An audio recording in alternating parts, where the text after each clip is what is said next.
indésirables et qui nous posent souvent problème, ce sont les soins. Et dans le cadre des soins, en fait, là, les techniques par renforcement positif vont pas mal nous aider, donc je vais faire le focus là-dessus. En fait, dans les soins, très souvent, l'enjeu qui va se poser, c'est que le vétérinaire va avoir du mal à ausculter l'animal, difficulté à poser un diagnostic du coup, parce que comme il n'arrive pas à ausculter correctement, il ne peut pas poser un diagnostic correct. Parfois, c'est faire le soin immédiatement, mais bon, les vétérinaires, quand ils interviennent, ils ont quand même la possibilité de sédater, donc la contention chimique, éventuellement de la contention physique. Donc eux, ils arrivent en général à peu près à s'en sortir. Mais derrière aussi, ce qui peut poser problème, c'est l'observance des soins. Le vétérinaire, il peut dire mettez des gouttes 3 fois par jour à votre cheval, et puis en fait, c'est impossible à faire, ou changer un pansement, enfin voilà, différents problèmes.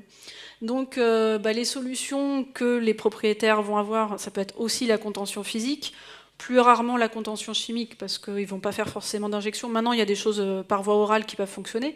Mais enfin, utiliser tous les jours ou plusieurs fois par jour, c'est rarement possible. Et même la contention physique, par exemple, mettre le tornet pour mettre des gouttes dans les yeux d'un cheval, ça va marcher une fois. En général, rarement 2.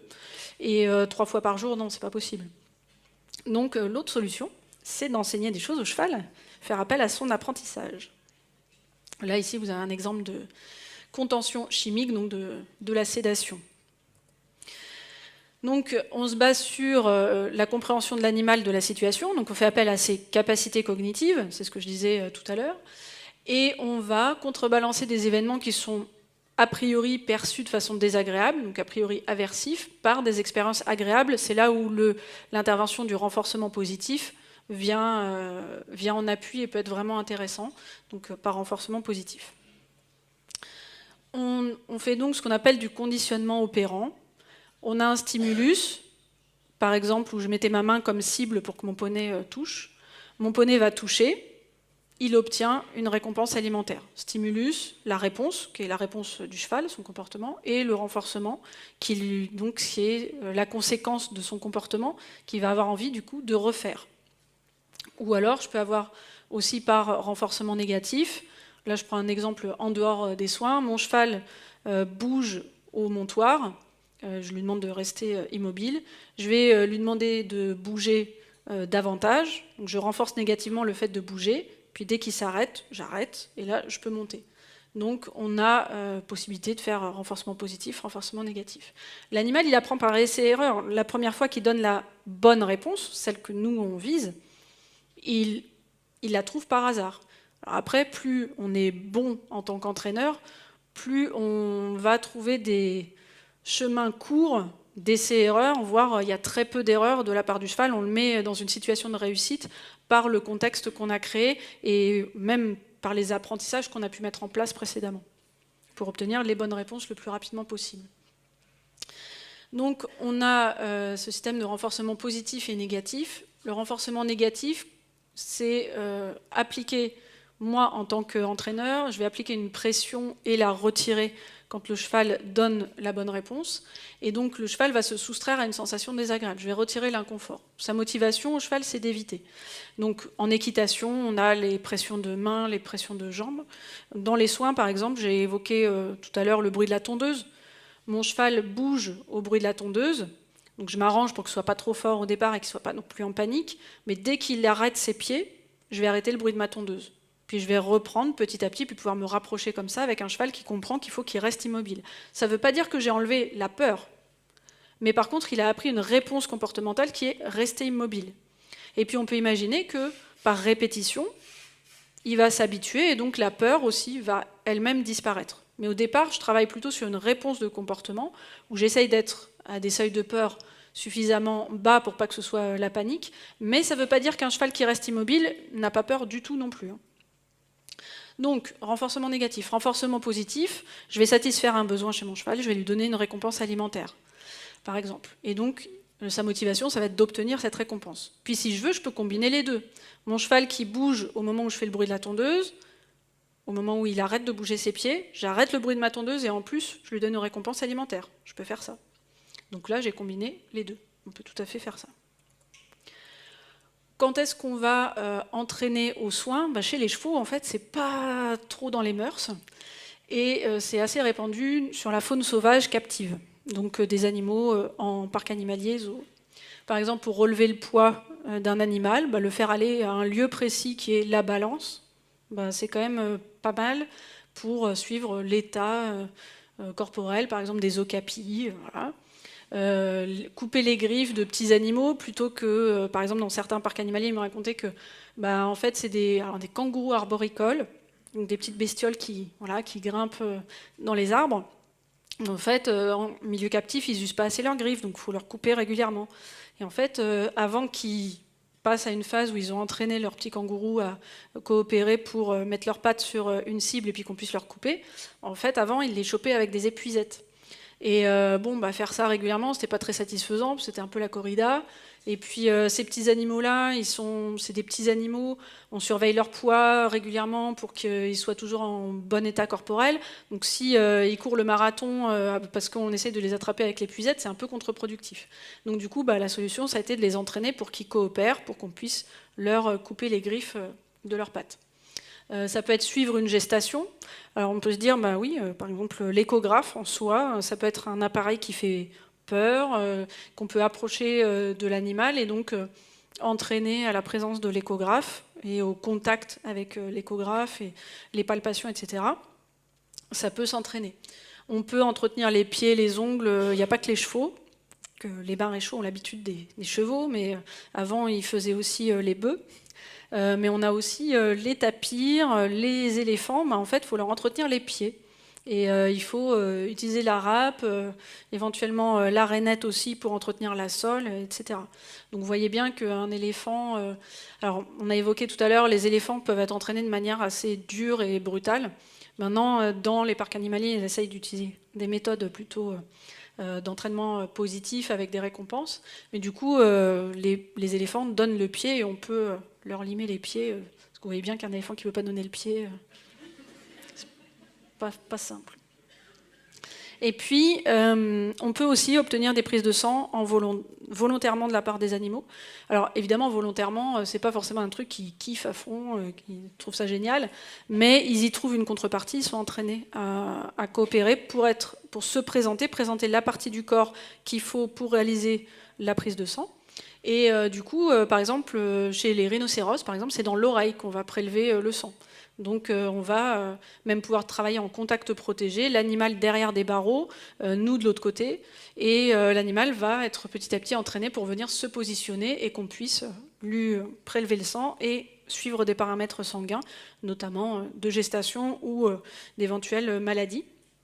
Donc ça c'est assez intéressant. Après, chez les mammifères marins, même si on en a de moins en moins, notamment des dauphins en captivité, par exemple, ils sont très sensibles au niveau des voies respiratoires. Et vous savez qu'ils respirent par un évent, les dauphins ou les orques, et donc les cétacés. Et donc, pour relever les paramètres des voies respiratoires et avoir finalement un prélèvement bactérien des voies respiratoires, on peut leur demander de souffler à la demande dans un tube à essai. Donc voilà, on entraîne l'animal à souffler, à respirer à la demande, et du coup d'envoyer de l'air dans ce petit tube, et puis on récupère ça, puis on envoie à l'analyse, et on peut voir s'il y a des bactéries pathogènes ou pas. Donc tout ça, c'est de plus en plus répandu en parc animalier. C'est quand même très différent en fonction des espèces. Vous avez des espèces pour lesquelles d'emblée, on va miser sur l'entraînement médical, et puis pour d'autres espèces, c'est tellement rare qu'il y ait des soins à faire que finalement, on va avoir recours à de la contention chimique ou physique quand même. Je vais vous montrer une vidéo, donc je ressors de la présentation, sinon elle va apparaître en trop petit. Alors peut-être que vous l'avez déjà vue. C'est une vidéo que j'aime beaucoup montrer. Et je vais vous l'expliquer. Donc le principe, là, c'est un tigre qui est dans une cage, et l'entraîneur va faire une prise de sang sur la queue du tigre. Donc, je vais vous commenter la vidéo pour que vous compreniez. Il fonctionne avec un clicker, donc exactement cet objet-là. Donc vous allez entendre, il y a un peu des bruits, je ne sais pas si on entendra bien, mais en tout cas il y a des bruits de métal, et il y a aussi ce bruit-là régulièrement, que vous arriverez à distinguer, puisque maintenant que je vous l'ai fait entendre, vous pourrez... Ouais, vas-y. Donc on est sur... présentation d'une cible. Ce qu'on appelle une cible, c'est un objet que l'animal doit toucher avec une partie de son corps qu'on définit, voilà, qu'on choisit. Donc là, vous allez voir avec le nez, avec, ouais, c'est principalement avec le nez, si avec la patte aussi. Donc vous allez voir qu'il lui demande de toucher et puis il va cliquer, récompenser. Donc là, on n'est pas avec des bouts de carottes, mais avec des bouts de viande. Donc clic, récompense, parce qu'il a touché avec le nez. Là, il va demander, avec cette cible-là, donc toucher la patte.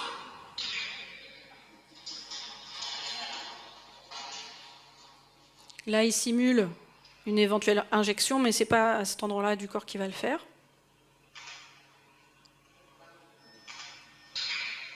Il attend aussi que le tigre ne soit pas en train de réclamer. Vous avez vu, il attendait qu'il ait la gueule fermée. Il va ensuite lui demander de se lever pour examiner le dessous du corps. Vous allez voir le tigre qui se met tout debout dans la cage.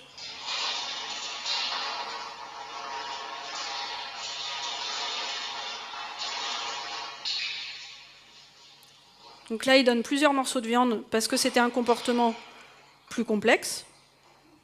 Et là, il lui fait une consigne, il donne la consigne de se coucher. Il va lui demander d'ouvrir la gueule pour examiner les dents.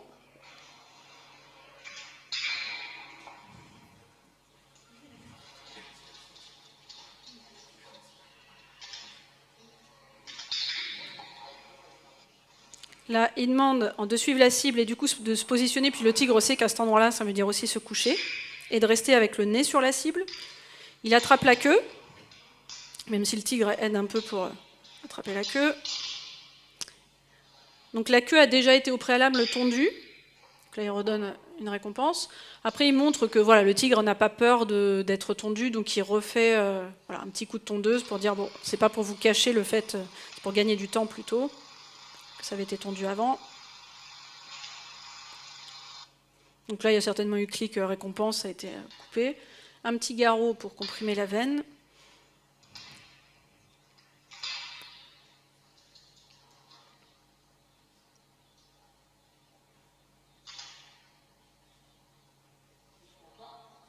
Il prévient avant de piquer.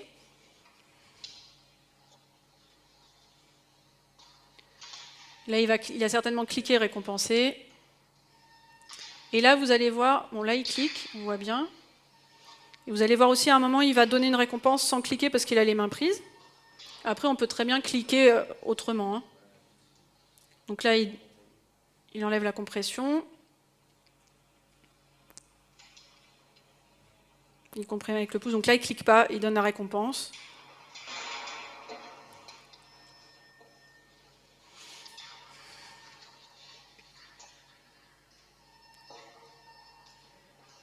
Là, il finit par un comportement simple, que l'animal fait très bien, et il donne ce qu'en technique des entraîneurs, on parle de jackpot, il lui donne beaucoup à la fin, et c'est une manière un petit peu voilà, de récompenser l'animal pour les efforts qu'il a fait, et il fait un signe de fin de séance.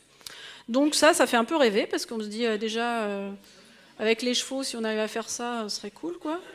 Et j'ai une copine vétérinaire qui fait chien et chat, et quand elle a des clients qui viennent avec un chat difficile à faire, elle dit non mais vous comprenez, c'est un chat, on ne peut pas l'entraîner. On dit bah regardez cette vidéo là, et elle laisse cette vidéo dans son cabinet. Voilà, pour la petite blague. Donc là on est sur un entraînement qui est extrêmement avancé, hein, de quelqu'un de très bon, qui a un très bon timing, qui a certainement une bonne relation aussi avec son animal, très rapide, extrêmement précis. Il y a certaines personnes qui trouvent ça assez froid, dans le sens où il n'y a pas de... il ne va pas dire oui, super, c'est bien, mais on voit dans le fonctionnement et dans la relation et dans ce qui se passe qu'il n'y a pas besoin de ça. Il est juste, il est précis, et l'animal il coopère, il comprend très bien, il participe volontiers, c'est que ce qu'il fait est, on peut dire, parfait. Hein. Donc là, il y a des entraîneurs qui vont rajouter un peu plus d'encouragements vocaux. Là, on n'a pas ça et ça fonctionne très bien. C'est juste pour l'animal et ça fonctionne. Donc, le principe du clicker training qu'on a vu ici, c'est marquer le comportement qu'on veut. Quand je dis marquer, c'est indiquer à l'animal que c'est ce comportement-là qu'on veut. Et on va ignorer les autres comportements. Donc, le principe, c'est d'associer le son du clicker avec le comportement de l'animal, mais d'abord, il faut que clic veuille dire récompense. Donc au tout début, on va faire clic, on donne à manger, clic, on donne à manger. Et ensuite, très rapidement, le cheval va comprendre que clic égale arrivée de la nourriture. Et l'étape d'après, ça va être qu'il fasse quelque chose pour obtenir ce clic et cette récompense. Donc le cheval, lui, se dit, quand il entend le son du clicker, qu'il a fait quelque chose qui va lui valoir la récompense alimentaire. Et moi, en tant qu'humain, je me dis, ok, moi je lui indique que c'est ça que je veux qu'il refasse. Et donc le cheval va rapidement faire le lien entre ce signal sonore et la récompense. Donc quand je dis clic, ça peut être, moi j'utilise pas mal le cloc avec la langue. Ça évite d'avoir les mains prises par ce clicker que vous avez vu dans la vidéo. C'est le seul truc un peu, on pourrait dire, bon quand même il est un peu encombré ce monsieur, avec ce soigneur avec son clicker. On voit bien que ça ne l'empêche pas de fonctionner, même si de temps en temps il ne peut pas cliquer. Mais du coup, on peut avoir d'autres marqueurs que celui-là, et on peut très bien avoir le cloc de langue, le clicker, et les animaux ils peuvent très bien passer de l'un à l'autre facilement. Et moi, je préfère utiliser le cloc de langue plutôt qu'un mot, même si pendant 5 ans j'ai travaillé qu'avec le mot bien, et que ça fonctionnait, mais je trouve plus de précision et de rigueur finalement avec ce marqueur sonore, le cloc. Et puis après, on met un code en place pour que l'animal fasse le comportement qu'on attend de lui. Donc là, par exemple, ce tigre, vous n'avez pas vu la phase d'entraînement. Là, c'est l'aboutissement. Toucher une cible, se coucher, se mettre debout, etc. Donc par exemple, ici, pour ce cheval qui était en phase d'entraînement au clicker, on travaille sur le contexte pour que d'eux-mêmes ils trouvent, je vous disais, la bonne solution le plus rapidement possible. Donc là, avant, on lui avait fait toucher des objets avec son nez en tenant cet objet proche de lui et proche du nez. Très souvent, les chevaux vont aller explorer avec le nez. Et puis après, on peut transposer sur d'autres objets. Là, on a une souche qui est entre la personne et le cheval. Cette souche, sachant qu'on vient d'entraîner toucher un objet avec le nez, le cheval se dit, bon, il y a un truc, je vais le toucher avec le nez, ça va peut-être déclencher le clic et la récompense. Oui. C'est la bonne réponse, c'est ce qu'on veut, donc clic, récompense. Et donc après, on va pouvoir mettre un code pour dire, voilà, tu touches ça, ou au contraire, tu restes immobile et tu ne touches pas, parce qu'on va prendre aussi la consigne et son contraire, parce que sinon, on va avoir après des animaux qui vont sans arrêt proposer des trucs et plus être sous contrôle. Dans les soins oculaires, donc je vous donne un exemple de soin. Là, au lieu que ce soit un objet qui est une cible, c'est ma main qui va être la cible. Alors là, je parle vraiment d'un entraînement où on n'est pas dans une situation d'urgence.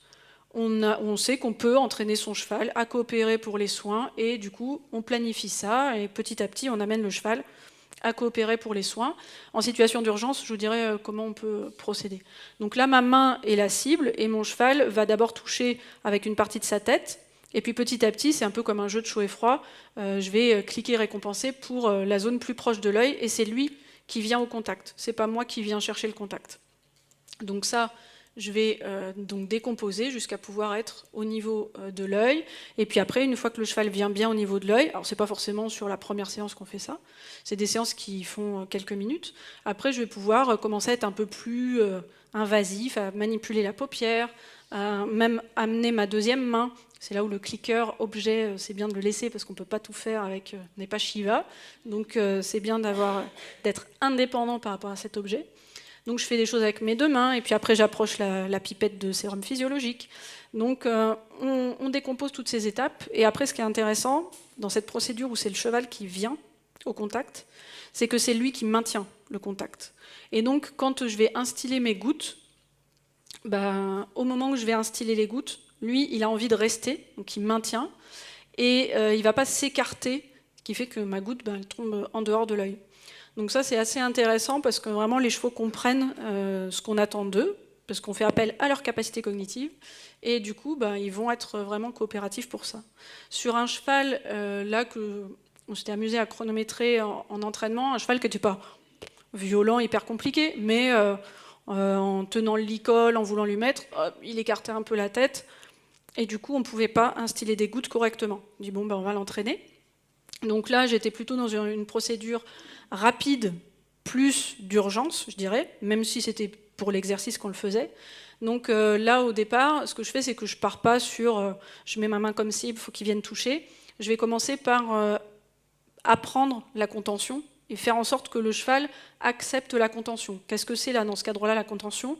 Mon cheval, il a un licol, je vais agripper au niveau du montant et de la muserolle, et ça, déjà, les chevaux, souvent, ils luttent contre ça, ils vont essayer d'enlever leur tête, surtout si, en plus, après, on essaye de toucher l'œil, alors ils vont avoir des mouvements encore plus forts, nous, ça nous démonte les épaules.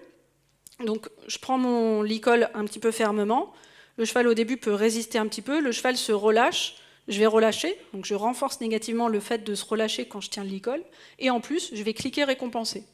Donc très vite, le cheval se dit, bon ok, elle prend le licol, bon c'est pas grave. Moi, ça me permet d'avoir un petit peu une mobilisation de la tête pour savoir à peu près comment je veux qu'il ait sa tête.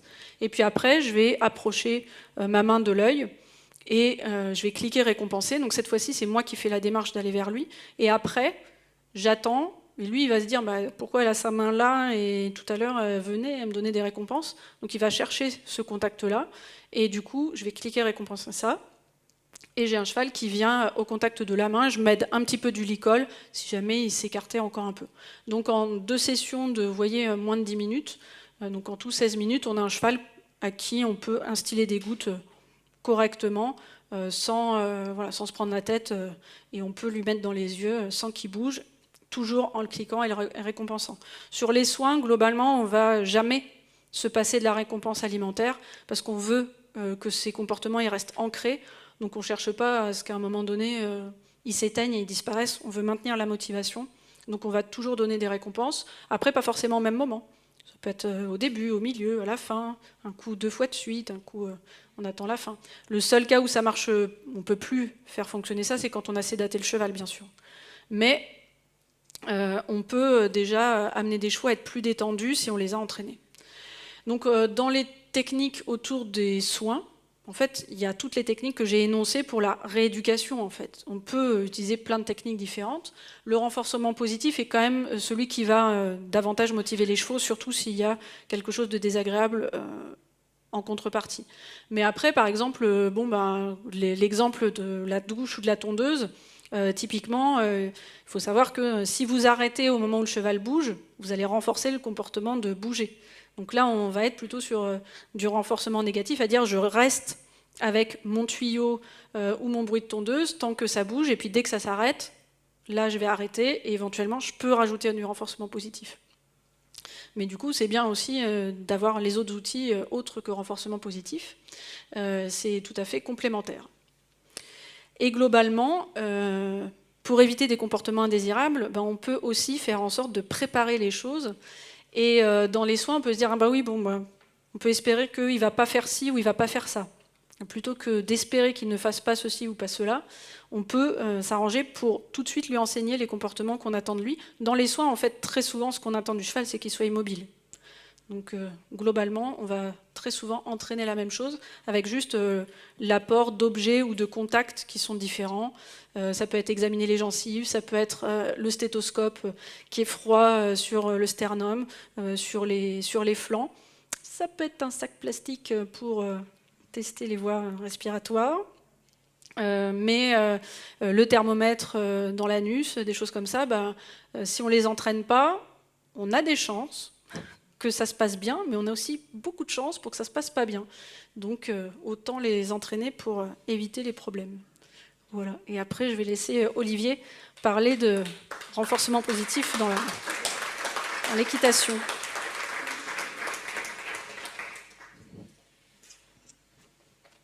Voilà, merci Hélène. On peut prendre une question, parce qu'après, il faut qu'on passe à la suite, ça va être en retard. Et quelqu'un qui a une question, voilà.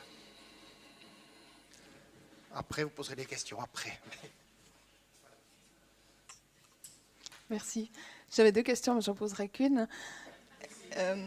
Est-ce que, si on utilise le clicker, est-ce qu'on peut l'utiliser que pour certaines parties du travail, ou est-ce que dès le moment où on commence avec le clicker ou le clock, il faut l'utiliser Ça y est, pour on est tout? à vie, on est marié avec le clicker.